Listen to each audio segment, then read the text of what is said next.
야, 얘들아. 야, 정규는 봉근이 부자인 거 아니야, 얘? 저요? 그럼. 정규가 부자야? 그럼, 얘 차도 있지, 집도 있지, 여자도 많지, 핸드폰도 많지, 치는 누나도 많지. 야, 정규야, 너 있는 남자였어? 아니, 근데 제가 집은 월세고, 차는 할부고, 이 셔츠는 말이에요? 이거 광장시장표예요, 이거. 아유, 상훈아, 보여지는 게 다가 아니야. 얘 몸 봤어, 몸? 이도 받고 산도 받고, 몸이 명품이야. 몸을 못 봤어. 그러니까 보여줘. 제가 멋있는 건 어쩔 수가 없어요. 예? 너 있는 남자구나. 아, 그럼요. 아니, 멋있는 걸 어떻게 숨깁니까? 오늘 고마해. 분위기가 좋네. 예, 참 좋네요. 오늘 아주 뭐 화창한 날인 것처럼 그렇게들.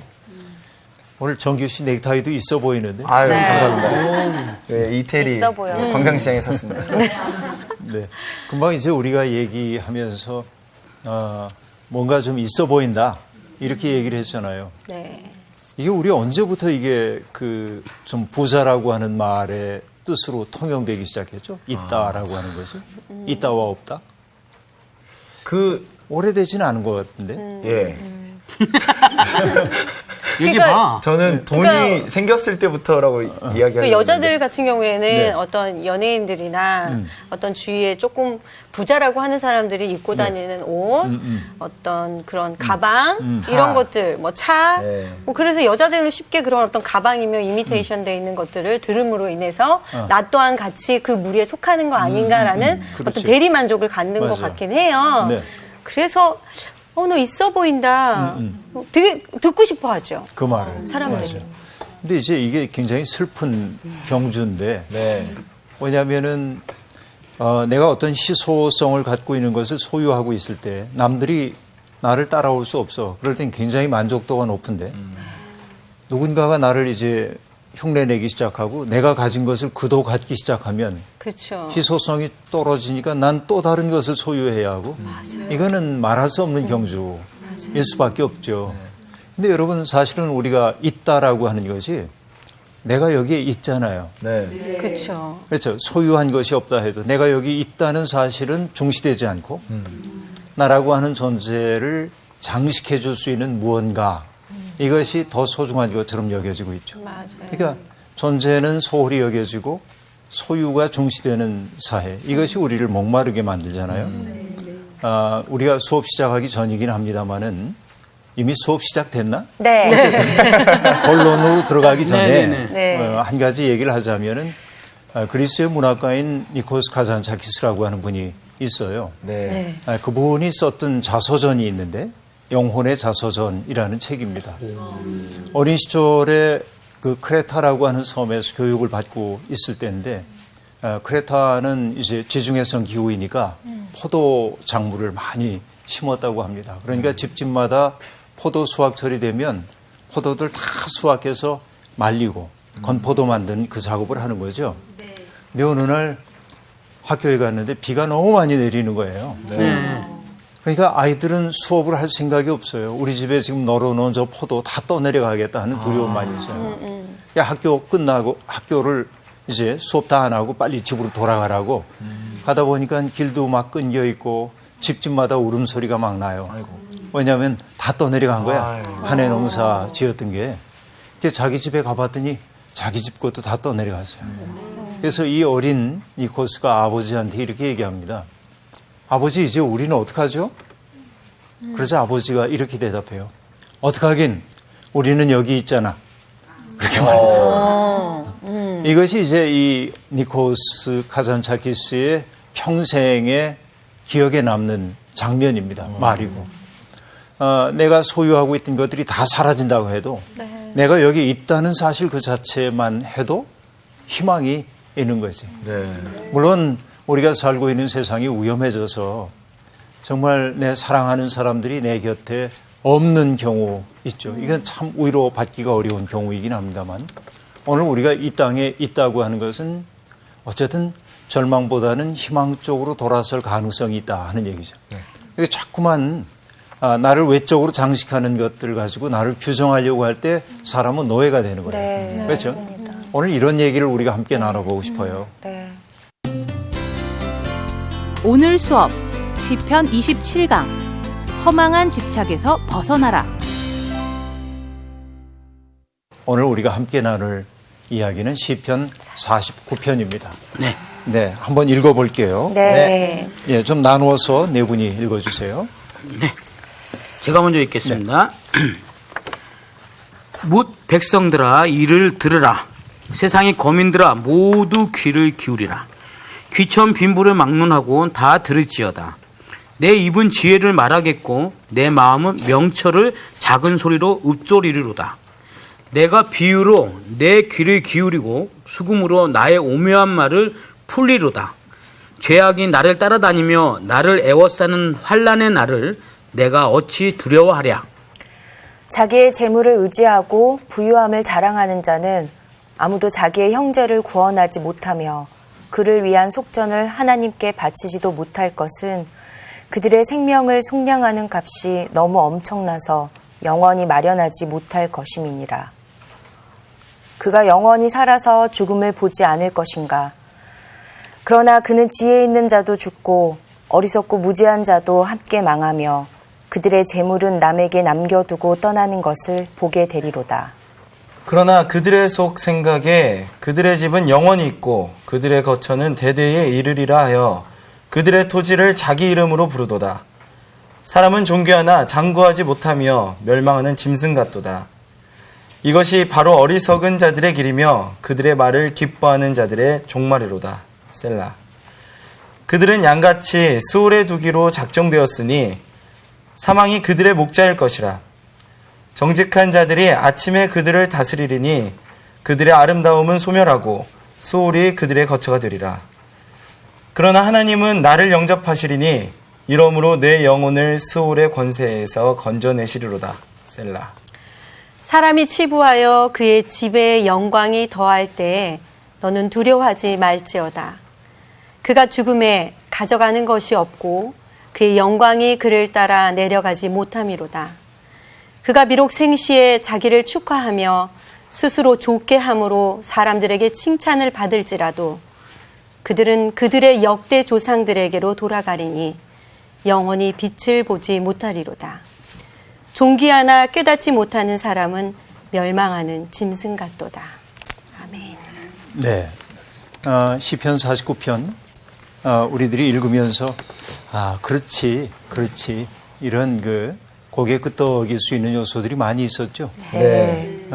사람들은 부유하기를 원합니다. 넉넉하기를 원하죠. 그런데 이 시가 우리에게 보여주는 것은 부자가 되려고 하는 욕망이 얼마나 허망할 수 있는지에 대한 이야기를 우리에게 들려주고 있습니다. 삶의 성공을 가르는 척도를 소유물의 많고 적음으로 사람들은 그렇게 잴 때가 있죠. 그러나 여러분 가만히 생각을 한번 해보세요. 우리가 굉장히 많은 부를 축적을 했습니다. 많은 것을 누리고 살았고 높은 자리에까지 올라갔습니다. 근데 하나님이 우리를 보고 이러시면 그 성공한 인생일까요? 굉장히 그렇죠? 참 마음 아파지는. 마음 아파지죠. 네. 그런데 세상에서 보기엔 보잘것없는 삶을 산 것 같은데 자기에게 주어져 있는 삶의 자리에서 누군가의 선물이 되기 위해 마음 쓰고 남의 아픈 사정 때문에 함께 아파하고 그렇게 살았는데 보잘것없어 보였어. 세상에서 천대받았어요. 그런데 하나님이 그를 보고 끄떡끄떡 하신다면 어땠을까요? 기분 좋죠. 어느 생이 더 아름다운 인생입니다. 네. 후자. 이거 우리가 생각해 봐야 되죠. 네. 근데 문제는 뭐냐면 관념적으로는 알아요. 근데 지금 넉넉한 게 좋은데 어떻게 사람들이 그렇잖아요. 네. 그 한비아라고 하는 분이 계시죠. 오지 여행 많이 하셨고 또 긴급 구호 또 그 재난을 당한 사람들 찾아가서 위로하고 구호하는 일에 열심을 다했던 분이 지도 밖으로 행군하라라는 책을 쓴 적이 있습니다. 네. 젊은이들에게 가슴 뛰는 일을 하며 살라고 네. 그렇게 적절하게 얘기를 해줬어요. 근데 그 책의 마지막 장면, 거의 마지막 대목에서 한비아 씨는 이런 고백을 하고 있어요. 내가 그분 앞에 서는 날 듣고 싶은 한마디의 말이 있다. 애썼다. 그 말 한마디 듣고 싶다는 거죠. 저는 그게 뭔지 알 것 같아요. 그렇죠? 인생을 살아가는 방식은 사람마다 조금씩 다 다릅니다. 그런데 오늘 현대를 살아가고 있는 사람들에게는 잘 살고 못 살고의 척도라고 하는 것이 단일하게 규정될 때가 많습니다. 그가 타고 다니는 차, 그들이 살고 있는 집의 크기, 그렇죠? 연봉, 뭐 기타 등등 이런 것들이 그 사람을 나타내주는 표징처럼 여겨지고 있죠. 그래서 우리는 슬픈 짐승처럼 살고 있습니다. 왜냐하면 여러분 항상 나보다 나은 사람이 보이게 마련이거든요. 그러니까 행복을 늘 유보하며 살아요. 그러니까 그는 현재를 살지 못합니다. 지금 누릴 수 있는 것들이 있어야 하는데 물론 여러분 우리가 돈이 좀 있으면 요즘 돈은 거의 전능하니까 할 수 있는 일이 많은 건 사실입니다. 그렇죠. 그래서 사람들은 돈을 좋아하긴 하죠. 그러나 여러분 돈이 제 아무리 많다고 그래도 죽음 앞에서는 아무 소용이 없어요. 좋은 의료 장치를 통해서 조금 더 연명할 수 있을는지는 모르나 그러나 죽음을 없는 것으로 만들 수는 없죠. 이것이 49편이 전반적으로 우리에게 가르쳐 주려고 하는 내용입니다. 그렇죠. 그래서 우리에게 중요한 것은 뭐냐면 죽음 앞에서는 허망해지는 가치에 붙들려 살기보다는 죽음조차도 무력화시킬 수 없는 영원한 가치 그런 게 뭐가 있을까? 이 고민을 좀 한번 해보자고 하는 거죠. 좋지요? 이런 것들이. 그래서 이 시인은 자신 있게 얘기합니다. 자기의 이 이야기, 지금부터 하려고 하는 이야기를 경청해달라면서 사람들을 초대하고 있는데 초대의 대상이 다양합니다. 뭇백성아 그렇게 말하죠. 세상의 거민들아 하고 말하고 빈북 귀천 빈부를 막론하고 다 들을지어다. 여기에 뭇백성 세상의 거민들 그렇죠. 그다음에 여기 뭐냐면은 귀천 빈부하고 말하고 있는데요. 귀천이라고 한마디로 얘기를 해놨는데 여러분 그 비천한 사람이 있고 존귀한 사람이 있어요. 히브리어로 표현한 방식이 조금 달라요. 그러니까 이 둘 다를 지금 초대의 대상으로 보고 있습니다. 가난한 사람, 부자. 그러니까 누구라도 보편적으로 들어야 할 이야기라고 지금 얘기를 하고 있죠. 그러니까 이제부터 이 시인이 들려주려고 하는 얘기는 그동안 세상이 수없이 만들어냈던 구별짓기를 무화시키는 겁니다. 여러분 인간의 욕망이 아까 얘기한 대로 구별짓기의 욕망이에요. 그러니까 남과 내가 구별되기를 원하는 거죠. 그래서 구별 지을 때 가장 중요한 것이 뭐냐면은 희소성입니다. 남이 갖지 못한 것을 가져야 되는 거예요. 그렇죠.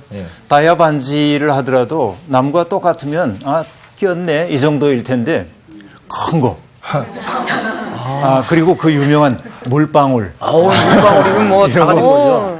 끼고 있으면은 저분 대단하시네. 이제 이렇게들 알아주는 거죠. 근데 사실 물방울 다이아도 광야 사막 같은 데서 이틀만 굶으면 아무 소용 없어요. 그거를 밥 바꿔 먹을 수도 없고 물 먹을 수도 없고. 그렇죠.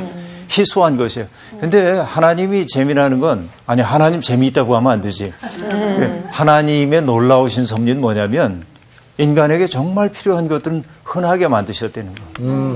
공기. 맞아요. 그렇죠. 물도 사실 흔합니다. 요즘은 이제 물이 많이 오염돼서 우리들이 사 먹긴 합니다만은 사실 먹는 것도 그래요. 우리가 소박하게 먹기로 작정하면 먹을 거 이 지구가 충분히 공급해 줄 수 있습니다.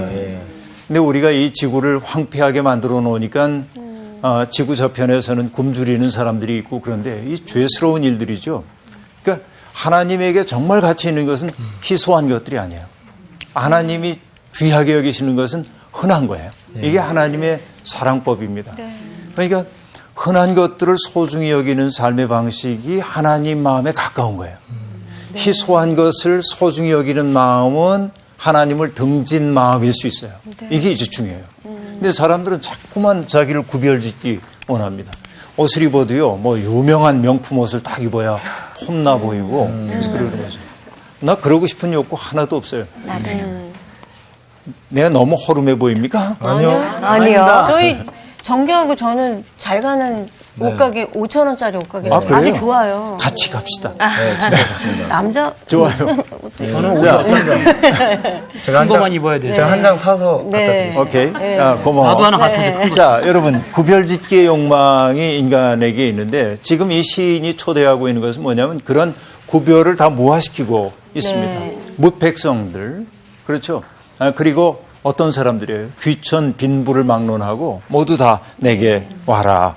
이제 세상의 모든 거민들이 와서 들어라. 이제부터 내가 할 이야기는 뭐냐면 지혜의 얘기다 하고 얘기를 하고 있습니다. 그렇죠? 지혜라고 하는 건 호크마라고 하는 단어의 복수형으로 여기에 등장하고 있는데 왜 복수형을 사용하고 있냐면 여기 이제 우리가 그냥 지혜라고 되어 있지만 원문에는 복수 형태로 되어 있단 말이에요. 근데 이걸 복수로 말하는 까닭은 뭐냐면 그것이 심오한 지혜라고 하는 것을 나타내기 위해서 복수 형태를 쓰고 있어요. 그 다음에 뭐냐면은 내 마음은 명철을 작은 소리로 읊조리로다 하고 말하고 있는데 여기에 명철이라고 하는 것 역시 복수형으로 되어 있는데 이건 뭐냐면 깊은 통찰력. 내가 아주 심오한 지혜, 깊은 통찰력을 가진 말을 하겠다 하는 얘기예요. 근데 내가 비유에 내 귀를 기울인다 하고 말하고 있는데 비유는 뭐 여러분 예수님이 들려주신 그런 비유를 뜻한다기보다는 네. 이건 여러분 우리가 어떤 지혜를 얘기할 때 빗대서 얘기할 수밖에 없잖아요. 지혜뿐만 아니라 인간이 경험하고 있는 것을 남김없이 표현하기가 어려워. 네. 예컨대 내가 정규 씨를 사랑하는데 정규 씨가 나한테 목사님 나 얼마나 사랑해요? 하고 이렇게 물어보면 나 많이 사랑해. 근데 만족을 못해. 그럼 비유를 쓰는 거죠. 하늘만큼? 땅만큼. 이렇게. 이런 게 이제 비유. 꽉 차 보이는데. 꽉 차 보이죠. 원을 그려봐. 근데 그건 너무 상투적이야. 우리 이게 상투성 극복하자고 하는 건데 네. 자꾸 생각을 해봐요. 어떤 비유를 써야 하는지. 그래서 여러분 드라마에도 그런 거 있잖아. 상투적 표현 안 하려고. 내 안에 너 있다. 나 그거 하려고 그랬는데 지금. 여자들은 또 좋아합니다. 그런 거 좋아하지. 아니 그러니까 그건 독창적 표현이었잖아요. 그런 식으로 한번 해보는 거지. 이런 게 비유인데 어떤 그 풍자시라든지 수수께끼라든지 교훈, 예언 이런 것들이 여기서 얘기하고 있는 비유예요. 네. 그런데 여기에 이상한 말이 하나 있어요. 수금으로 나의 오묘한 말을 풀리로다 하고 말합니다. 자, 이게 무슨 얘기죠? 수금을 타면서 네. 나의 오묘한 말을 풀리로다 하고 말하고 있는데 여러분 어떤 음악을 하다 보면 모라의 경지에 들어갈 때가 있거든. 엑스타시 순간에. 그러니까 수금을 탄다고 하는 것은 뭐냐면 일상적인 그런 삶의 현장, 의식 그것을 떠난 더 깊은 뭔가를 내가 이제는 너희들에게 말하겠다 이제 그런 얘기예요. 그렇죠? 우리가 일상적으로 가지고 있는 가치관을 넘어서는 어떤 깊은 지혜를 이제는 여러분들에게 얘기하려고 합니다. 그렇게 얘기해요. 그러면 우리 이제 귀를 쫑긋하는 거죠. 무슨 얘기를 하시려고 그러실까? 그렇게 생각할 수 있어요. 그런데 그가 이렇게 얘기합니다.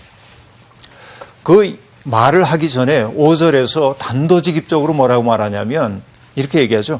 죄악이 나를 따라다니며 나를 애워싸는 환난의 나를 내가 어찌 두려워하랴 하고 말합니다. 자, 깊고 심오한 통찰을 지금 얘기하는데 그가 말하고 있는 건 뭐냐.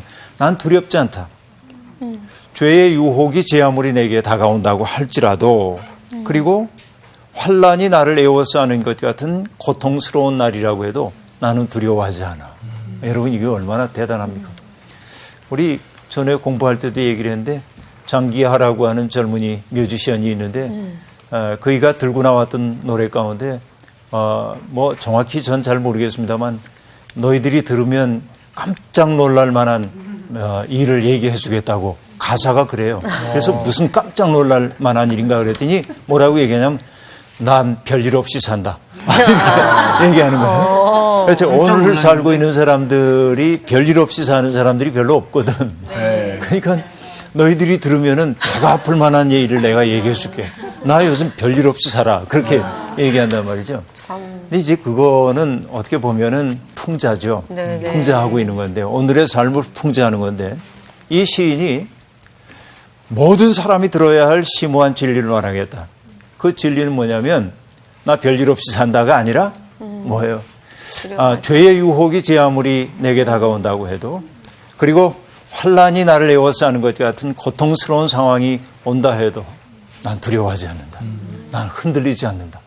여러분, 이 고백할 수 있다고 한다면 삶이 얼마나 좋겠어. 그러게요. 그렇죠? 예. 진짜 근데 우리는 든든하죠. 늘 새처럼 두려워하고 흔들리고 흔들리고 흔들바위처럼. 흔들바위처럼. 네. 흔들바위는 다행이지 넘어가지는 않으니까. 그러니까요. 네. 여하튼 이런 얘기를 지금 그가 하고 있습니다. 자, 그러면서 그가 하는 얘기가 뭐냐면, 자기의 재물을 의지하고 부유함을 자랑하는 자는 아무도 자기의 형제를 구원하지 못한다. 이렇게 얘기합니다. 그를 위한 속전을 하나님께 바치지도 못한다 하고 말합니다. 자, 자기의 재물을 의지합니다. 대부분의 사람들이 재물을 의지하지요. 그렇죠. 의지합니다. 그리고 부유하면 그것을 굉장히 자랑스러워합니다. 근데 여러분, 제가 독일 가보면 독일 집들 보면은 겉에서 보면 참 소박해 보입니다. 아, 소박하게 사네. 그런데 그 집에 들어가 보면 참 잘 살아요. 그 뒤편으로 좋은 정원도 있고요. 그들은 뭐냐면은 잘 사는 것을 굳이 드러내 보이려고 하지 않는 거죠. 네. 그렇죠. 그게 남에게 폐해가 될 수도 있기 때문에. 우린 잘 살면 좀 드러내 보여야 돼. 그렇죠. 이게 좀 속상한 네. 일까. 우리 너무 가난해서 그랬나? 그동안? 근데 여하튼 여러분, 자기의 재물을 의지하고 부유함을 자랑하는 자는 아무도 자기 형제를 구원하지 못한다. 여러분, 이 얘기는 뭐냐면 그 형제가 죽음의 고비 속에 있을 때 제 아무리 많은 값을 치워준다 해도 죽는 사람을 살려낼 수 있는 도리는 없다. 이제 그런 얘기이죠. 그렇죠? 네. 왜냐하면 그를 살려달라고 하나님에게 속전을 바칠 수도 없어. 하나님, 제가 이만큼 드릴 테니까 살려주세요. 내 형제 살게 해주세요. 이렇게 해도 소용없어. 네. 죽음 앞에서는. 이제 그런 얘기이죠. 그렇게 이제 말하고 있습니다. 그런데 여러분, 여기 자기 형제라고 얘기를 하니까 여러분, 사실은 인간이 꼭 그렇죠. 형제는 고륙지친이기 때문에 내 몸과 마찬가지이지만 그래도 형제는 나와 또 달라. 그렇죠. 네. 여기에 자기 형제라고 번역되어 있는 단어가 애매합니다. 그래서 새 번역 성경은 자기 형제를 뭐라고 번역했냐면 자기 생명이라고 했습니다. 아, 그럼 자기 생명으로 보자고 한다면 형제 얘기가 아니라 네. 어떻게 되죠? 자기의 내가 자기- 제 아무리 부유하다고 해도 그렇죠. 내가 내 생명을 위한 값을 지불하고 생명 살 수는 없다. 그런 얘기죠. 이게 결정적 한계이죠. 이러저러한 것들은 살 수 있어요. 네. 그렇죠. 그러나 내 생명을 살 수는 없다. 생명이라고 하는 것은 뭐예요? 주어지는 것이에요. 내가 값 주고 내 생명 산 거 아니거든요. 하나님에 의해 생명이 내게 주어졌을 뿐이죠. 여러분, 생명은 살 수가 없어. 주어지는 거지. 그래서 은총이에요. 내가 오늘 살아있다라고 하는 것이 은총인 까닭은 내가 하나님 앞에 값을 치르지 않았는데도 주어졌기 때문에 소중한 거예요. 그렇잖아요. 그런데 하나님이 숨을 거둬가시면 가야 하는데 인간이 내 인생이 아깝다고 그래가지고 잠시 좀 중단, 잠깐만요. 그러고 자기 재물 다 갖다 준다고 해서 살 수 없다 그 얘기지. 오늘 강의 시작하면서 니코스 카잔차키스 얘기를 했는데 자꾸 떠오르니 어떻게 근데 이제 그가 이렇게 얘기합니다. 죽음이 자기를 찾아오면 자기는 굉장히 살고 싶은 생명이기 때문에 잠시 동안 멈춰달라고 하고 이렇게 얘기하고 싶대.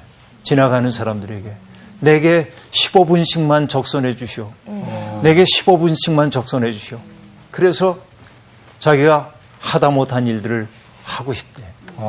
근데 이건 불가능한 꿈입니다. 그렇죠. 우리들이 그렇게 말할 수가 없죠. 네. 그래서 그는 신 앞에 서는 날 당신이 내게 하란 일 이렇게 감당하고 내 발로 여기 이렇게 서 있습니다 하고 떳떳하게 말하고 싶대요. 근데 여러분 어떻게 보면 부질없음을 알기 때문에 하는 얘기예요. 그것이. 그렇죠. 어떻게 내가 15분을 주겠어요. 내가 상훈 씨 정말 사랑하지만 상훈 씨가 나한테 목사님 15분만 주세요 그러면 내 생명을 줄 수가 없잖아요. 네. 생명은 내게 아니기 때문에. 그러니까 하나님 주시는 것이기 때문에. 그런 얘기죠. 네. 이렇게 이제 얘기해요. 그건 너무 비싸서 생명을 살 수는 없어. 그렇죠. 그가 영원히 살아서 죽음을 보지 않을 것인가? 여러분, 돈이라고 하는 것은 일종의, 여러분, 돈이라고 하는 것은 일종의, 제가 겸손하게 쓰고 있어요. 팔을 받치고. 예. 돈이라고 하는 것은 일종의 사람들에게 불멸을 가져다 준다고 생각을 하는 거예요. 네. 그렇죠. 그렇죠. 돈 가지고 못할 일이 없는 것처럼 생각되기 때문에 그러죠. 그런데 이 시인이 지금 하는 얘기는 뭐냐면 돈은 불멸이 아니야. 이게 돈으로 할 수 있는 것은 불멸이 아니야. 소멸할 수밖에 없는 것들을 살 수는 있지만 불멸을 살 수는 없다 그 얘기죠. 맞죠 여러분? 네. 이런 거예요. 세상이 꼭 그렇게 돼 있다 하는 얘기입니다. 그래서 여러분 이 세상에서 돈으로 해결할 수 있는 일들이 정말 많습니다. 그렇죠. 돈을 주면은 나를 위해 일해주는 사람들이 점점 많아요. 이전에는 여러분 인생의 여러 가지들을 보세요. 아기가 태어납니다. 아기가 태어날 때 요즘은 전부 병원에 가서 낳지만 네. 옛날에는 우리 어머니들이 집에서. 들에서 일하다가 집에 들어가셔서 스스로 불 떼서 물 끓여놓고 물 들여놓고 그리고 스스로 아기를 낳으셨다는 거예요. 탯줄 끊고 대단해. 스스로요? 산모조차 없이 가족들끼리 그렇게 그렇잖아요. 네. 근데 요즘은 전부 의사 선생님들에게 맡겨서 합니다. 잔치를 하더라도 우리들 여러분 다 집에서 지지고 볶고 뭐 이렇게 잔치했잖아요. 네. 그런데 그렇죠. 요즘은 깔끔하게 출장 대행업체 불러요. 네. 장례도 마찬가지입니다. 사람이 죽으면은 옛날엔 전부 집에서 하잖아요. 칠성판에다가 사람을 시신 눕히고 전부 염하고 가족들이 그 과정을 다 보죠. 근데 지금은 어떡합니까? 깨끗하게 대행해 주는 사람들이 있습니다. 창조협회. 그러니까 뭐냐면 우리는 삶도 모르고 죽음도 모르는 거예요. 참 어떻게 보면. 우리가 그것들을 대면하고 직면할 수 있는 기회들이 없는 거예요. 옛날에는 아이들도 자기 집에서 태어나는 아이를 봤어요. 아기가 태어나는 걸 본 거예요. 아이가 오는 것을 환영했던 거죠. 자기 집에서 할머니, 할아버지가 돌아가시는 것을 봤어요. 삶이 속에 들어와 자연스럽게. 그렇죠. 삶과 죽음이 있어요. 그런데 지금은 아이들한테 장례가 나면 어떡하죠? 딴 데 보내라. 아이들한테 그 죽음과 만나지 않도록 하기 위해서. 이게 성숙한 줄로 알고 있어요. 그러나 이건 뭐냐면 사람 땜과 그래서 상당히 좀 문제가 있는 것으로 보여지죠. 그래서 선생님 지금 사회가 생명에 대한 존귀함이 없는 것 같아요. 그래요. 바로 그런 거예요. 그걸 봐야 되는데 직접 맞아요. 이제 그런 거죠. 그래서 이제 여기서 참 중요한 게 돈으로 해결할 수 있는 일이 많아지면서 우리가 점점 뭘 잃어버리냐면 몸으로 할 수 있는 능력들이 점점 줄어들기 시작했습니다. 왜냐하면 돈 내면 딴 사람들이 해주기 때문에. 그렇죠. 이렇게 돼 있어요. 그러니까 돈으로 여러분 그러니까 돈이 해줄 수 있는 일이 많기 때문에 사람은 편리해지기 위해서라도 돈을 많이 벌어야 된다고 생각해요. 그러면서 점점 무능력해지는 거예요. 세상에 살아가는 일에 있어서는. 맞죠, 여러분? 제 말 그러지 않죠? 그래서 그래요. 그래서 여러분 그 돈 중독에서 벗어나는 길이 뭔지 아세요? 돈 중독에서 벗어나는 길? 그건 뭐냐면 몸으로 어떤 일을 자꾸 해봐야 돼. 몸을 써가지고 어떤 일들을 해야 돼. 현대인들의 가장 큰 소외 가운데 하나가 뭐냐면 몸으로부터의 소외입니다. 자기의 몸을 써서 뭔가를 하는 일이 너무 못하는 거지. 그러니까 몸을 써서 뭔가를 해야 돼. 그래서 아이들에게도 가장 좋은 교육은 노작 교육이라고 말하는 교육학자가 있습니다. 뭔가를 만들어 보고 자기 손으로. 여러분 초등학생들도요. 시골에 가가지고 장작 배기 같은 걸 시키면 요즘 도시 부모님들은 아이들 위험할까 봐 안 시키거든. 그렇죠. 근데 남자아이들은 그 장작 배기 같은 걸 하면서 뭐냐면 자부심을 느껴요. 내가 이런 거 이거 위험한 일인데도 아빠가 엄마가 이걸 나한테 맡겨주셔서 날 신뢰해. 이게 아이들한테 얼마나 큰 자부심을 주는지 모릅니다. 이 노자 교육들을 해야 되거든요. 몸을 쓰는 교육들. 그래서 대개 대안학교들이 아주 중요하게 생각하는 것이 그런 노자 교육이야. 노동하는 거. 뭔가를 만들어 보는 이런 경험들을 하는 것이죠. 그런데 도시에 살고 있는 사람들이 돈으로부터 중독되는 방법이 하나 있어요. 그건 뭐냐면 돈 받지 않고 자기의 재능을 누군가에게 주어 버릇하는 거예요. 전 정말 이게 중요하다고 생각해요. 우리는 어떤 일을 할 때 저 사람이 날 얼마를 줄까? 늘 그걸 계산하기 때문에 거래가 돼. 그렇죠. 기쁘게 함께 하지 못하고. 그렇죠. 근데 아주 전폭적으로 내 재능을 그냥 주는 거예요. 여러분, 사람은요, 돈으로 환산되지 않는 일을 할 때 보람을 느껴요. 맞아. 내가 저 사람을 위해서 돈으로 환산되지 않고 그냥 전폭적으로 해줬을 때 뿌듯해. 보람이라고 하는 건 그렇게 형성돼. 내가 돈 받고 한 것은 보람이라고 하는 게 별로 없어요. 맞죠, 여러분? 그래서 기독교인들이 잘 산다고 하는 것은 다른 것 아닙니다. 돈으로 환산되지 않는 이 일을 열심히 하기 시작해야 하고, 그리고 그런 공동체를 점점 많이 만들어가는 거예요. 이게 정말로 필요한 일이라고 볼 수 있습니다. 그러니까 스스로를 선물로 주기 시작할 때 돈이 나를 지배하는 힘들이 점점 약화되기 시작해요. 이 보람이 내 속에 들어오는 거지. 그래서 내 속에 보람이라고 하는 자원이 넉넉해지면 소유하지 못한 것이 우리에게 주는 상실감이 사라져요. 갖지 않아도 괜찮아. 괜찮아. 왜냐하면 내 속에 보람이라고 하는 자원이 넉넉하기 때문에. 그렇죠. 그렇죠. 그러니까 여러분, 결국 돈 중독에서 헤어나는 길은 뭐냐? 여러분, 내가 누군가에게 선물이 될 수 있는 삶을 훈련하고 그 삶을 실천하기 시작할 때임을 알 수 있어요. 저는 이게 굉장히 중요한 거라고 생각을 하고 있습니다. 자, 그런데요.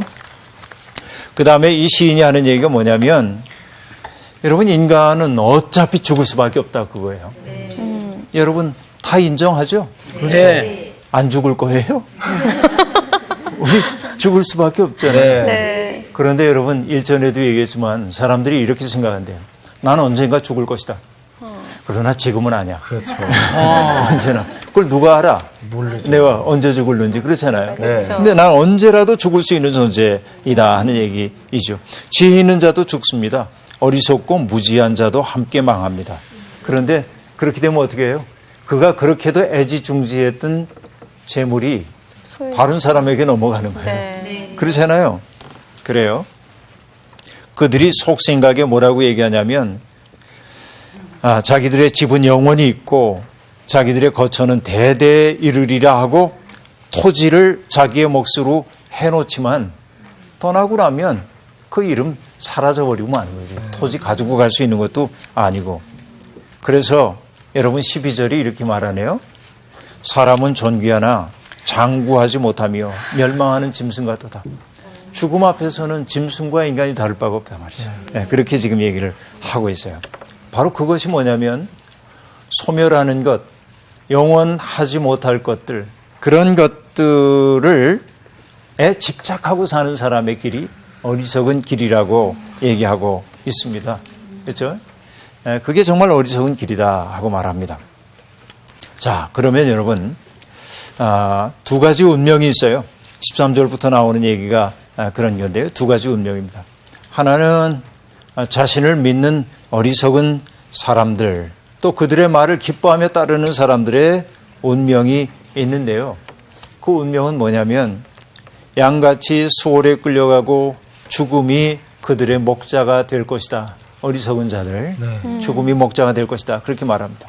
그러나 올바른 사람들은, 또 정직한 사람들이 그들 위에 군림할 것이다 하고 말합니다. 나는 이 군림한다고 하는 번역은 그다지 좋아하지는 않습니다. 왜냐하면 군림이라는 게 좀 너무 억압적인 것처럼 느껴지기 때문이에요. 정직하고 의로운 사람들이 누구 위에 군림하는 것은 아니죠. 그렇죠? 그들보다 정신적으로 높은 자리에 있는 거죠. 더 높은 자리에 있는 것이죠.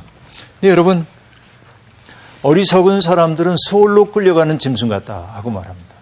여러분, 우리 개신교에서는 연옥이라고 하는 것을 인정하지 않지만 중세기의 가톨릭, 지금도 뭐 가톨릭은 그런 연옥소를 가지고 있긴 합니다만은 연옥이라고 하는 게 있다고 했어요. 얘기했다시피 천국 가기에는 좀 부족하고 그냥 지옥 보내자니 조금 아깝고 그런 사람들이 모여 있는 곳. 모여서 자기를 정화하는 장소가 있는데 그게 연옥이다. 그런데 거기에는 7단계의 정화의 단계가 있습니다. 그거를 단테라고 하는 신곡의 저자인 단테 아시죠? 네. 읽었는지는 묻지 않을게요. 단테가 신곡을 썼다는 건 아시잖아요. 알죠. 단테의 신곡. 네. 거기에 보면 연옥편을 보면 7가지의 산을 통과해가는 장면이 나옵니다. 네. 이걸 뭐라고 얘기했냐면 7가지의 죄의 뿌리가 있어. 이런 죄들을 지은 사람들이 거기에 있는 거예요. 그게 뭐냐면 교만, 인색함, 또 음욕, 분노, 그 다음에 탐욕, 질투, 게으름. 이것이 7가지입니다. 우리 다 갖고 7가지 있는 죄의 뿌리예요. 그러게요. 우리 다 갖고 있는 거 아니야? 다 가지고 있지 우리들이. 네. 근데 여기에서 인색이라고 하는 것은 돈을 쓰지 않는 자린고비만을 얘기하는 건 아니에요. 뭐냐면 제일 큰 인색이 뭔지 아세요? 남을 인정하지 않으려는 마음이 인색함이에요. 네? 누구를 보면서 참 좋다. 경탄해 주지 못하는 마음. 그러니까 쟤는 좋긴 해. 하지만 이렇게 꼭 얘기하고 싶은 마음이거든요. 이게 바로 인색함이에요. 그렇죠?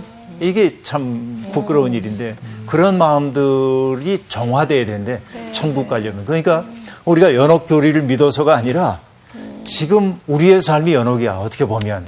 맞죠? 우리가 이런 것들에 시달리고 있잖아요. 그렇죠? 교만, 인색, 음욕, 분노, 탐욕, 질투, 게으름 이런 것에 이제 푹 빠져서 살고 있다고 얘기할 수 있어요.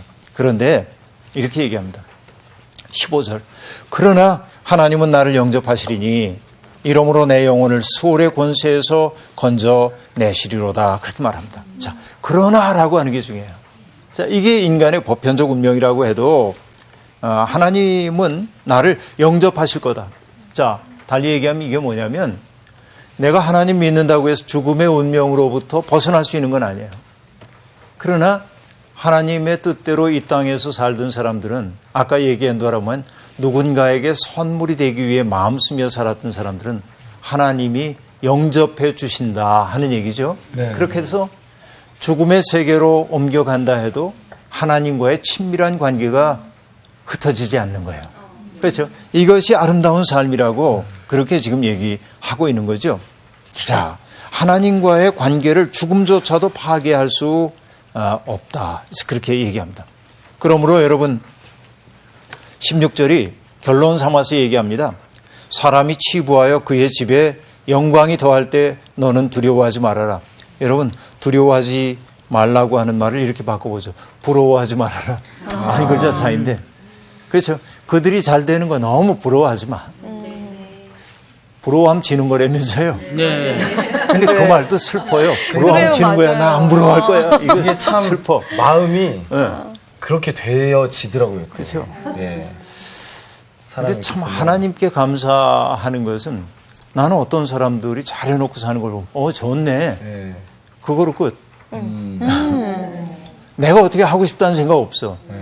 이거 하나님이 내게 주신 마음에서 참 좋은 근데요, 그렇게 좋은 집, 막 네. 아무리 비싼 차, 뭐 이렇게 이런 집을, 하여튼 집을 비교한다면 그런 좋은 집에 갔어요. 네. 근데 이 집 좋다 하는데 혹시나 제가 그 집에서 잠을 잤다 하면 우리 집이 내 제일 집이죠. 좋다. 이런 생각 들어요. 그죠? 잠을 자보면. 예. 어쨌든 우리 얘기를 좀 이제 맞춰야 할 것 같은데요. 네. 자, 제 아무리 많이 모아놔도 죽음이 닥쳐올 때 가져갈 수 없어요. 그의 영광도 그와 동행할 수가 없어요. 그러면 여러분 어떻게 하려는 얘기입니까? 오늘을 한껏 살라 그 얘기예요. 오늘을 충실하게 살아야 돼요. 네. 마음만 열면 누릴 수 있는 것들이 너무나 많은 거죠. 아름다움이 세상에 많아요. 그래서 여러분 오늘을 누리기 위해 해야 하는 중요한 게 있습니다. 그게 뭐냐면 멈춰서야 돼 자꾸만. 멈춰. 죽으라고 질주할 때는 아름다움을 볼 수가 없어요. 멈춰서야 돼. 하나님 앞에 예배를 드린다는 건 멈춰섬이거든. 그렇죠? 멈춰서야 돼. 구상 선생님이 계신데 돌아가셨는데 말씀의 실상이라고 하는 시를 남기셨습니다. 그 어른이 이렇게 얘기합니다. 영혼의 눈에 끼었던 무명의 백태가 벗겨지며 나를 에워싼 만유일체가 말씀임을 깨닫습니다. 영혼의 백태가 벗겨지니까 세상에 있는 모든 게 다 하나님의 말씀인 것을 알았대. 그리고 이렇게 얘기합니다. 노상무심히 보아오던 손가락이 10개인 것도 이적에나 접하듯 새삼 놀라웠고 창밖 울타리 한 구석 새로 피는 개나리꽃도 부활의 시범을 보듯 사뭇 황홀합니다. 창창한 우주 험하게 바다에 모래알보다도 작은 내가 말씀에 신령한 그 은혜에 이렇게 오물거리고 있음을 상상도 아니요 상징도 아닌 실상으로 깨닫습니다. 그렇게 말합니다. 여러분, 이 시 뭘 지금 우리에게 얘기하죠? 내 눈에 끼었던 백태가 벗겨지니까 무슨 백태라고 얘기하죠? 무명의 백태 그래서 무명. 이것은 무명은 빛이 없는 상태이지만 어리석음이거든. 그게 벗겨지고 나니까 세상에 온통 하나님의 말씀이야. 그러고 보니까 새삼스럽게 내 손가락 10개라는 것도 기적 같고 저 담장에 피어있는 개나리꽃도 마치 부활처럼 신비롭게 느낍니다. 여러분, 이렇게 생을 누릴 수 있다고 한다면 다이아몬드 못 가진 건 뭐 그렇게 불행한 일이겠어요. 네, 맞아요. 다이아몬드를 가지고 있으면서 그것을 누릴 줄 모르는 사람보다 이걸 누릴 줄 알기에 다이아몬드 부러워하지 않는 사람이 더 멋있는 신앙이 아니겠어요? 여러분, 하나님은 우리가 그런 기쁨을 누리며 살기를 원하십니다. 그렇죠? 부유하려고 하는 그 마음이 우리 속에 지옥을 만들어요.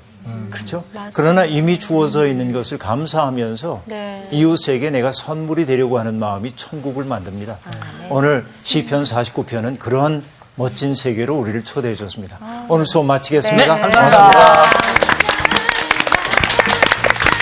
갑자기 그게 생각났어. 얼마 전에 아는 집사님이 돌아가셨는데 아침에 돌아가실지 몰랐어. 근데 바깥 집사님한테 그러더래. 별로 부유한 집이 아니거든. 당신이랑 있어서 나 참 행복했어요. 당신하고 살면서 나 정말 좋았어요. 느닷없이 아침에 그런 말씀을 하시더래. 그러고 나서 오후에 돌아가셨다. 그러니까는 그 부부가 둘이 살면서 이번 주 퀴즈입니다. 나병 환자 10명이 예수님을 만나서 깨끗함을 받았으나 그중 한 명만이 예수님께 돌아왔습니다. 이 한 사람에 대한 설명으로 거리가 먼 것은 1번 예수의 발 아래 엎드려 감사하였다. 2번 큰 소리로 하나님께 영광을 돌렸다. 3번 제사장에게만 보이고 그냥 갔다. 정답을 아시는 분은 CBS 성사학당 홈페이지에 정답을 올려주시거나 우편으로 보내주시면 됩니다. 보내실 곳은 서울특별시 양천구 목동 서로 159의 1번지 CBS 성서학당 담당자 앞입니다. 연락처를 꼭 남겨주세요. 선정되신 분들에게는 대한성서공회에서 성경, 송태근 선생님의 내가 어디 있느냐, 하나님이 꿈꾸는 교회, 김기석 선생님의 오래된 새 길, 신의인 선생님의 땅과 하늘의 갈림길에서, 구미정 선생님의 두 글자로 신학하기 가운데 하나를 드립니다.